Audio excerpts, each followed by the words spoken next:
Nityanam, all of you. Welcome to today's awesome day of Paramashivoham, day 16 of Paramashivoham Level 1. And we see a lot of participants have not yet switched on their cameras. Maybe you have gone for a quick refresh after yoga. Please come back. We'll be starting with the power manifestation. And as always, the day starts with yoga. And let us know your experience of yoga today. What breakthrough you had, whether with the asana itself, you were not able to perform some of the asanas, but today you had the breakthrough. You did the asana.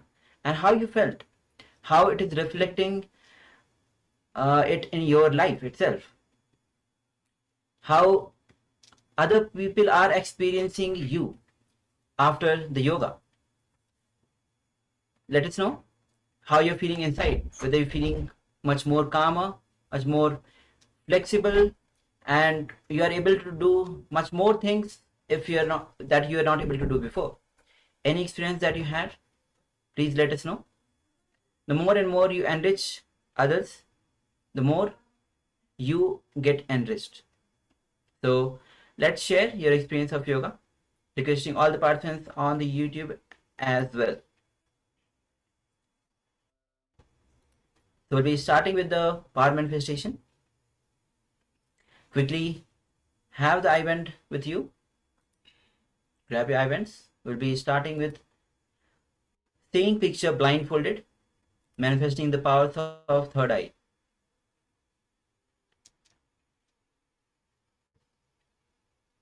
As you are involved with the energy after yoga, this is the right time when you start manifesting the powers of Paramashiva. Let's get ready. We'll be entering into the Sas Pramana, which is the scriptural reference to manifest the power of third eye. The scriptural reference goes as Kapala antarmano yasya tishtan militalochanaha kramena manaso dharyat lakshaye lakshamuttamam. The translation of this beautiful verse goes as: by fixing the mind on the inner space within the ground center and sitting stably without any movement, having the eyes closed in succession, by that stability of the mind and the inner space through the power of third eye, one directly sees the ultimate goal, Laksham. By having the vision beyond the sight that reveals any object or place, attaining the space of oneness with the source, Paramashiva. So let's get ready for the power manifestation.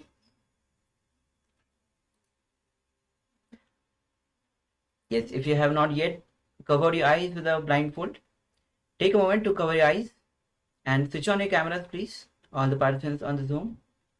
And if you're watching us, following us through YouTube, then let us know that you're here and you are manifesting these powers of Paramashiva. You can comment us. We'll be attending to each of the comments. Okay. So now bring your awareness to your third eye.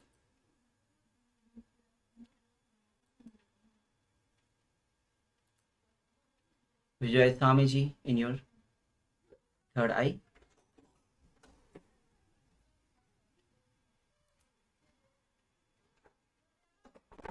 Start chanting Mahavakya. Om Nityananda Paramashivoham.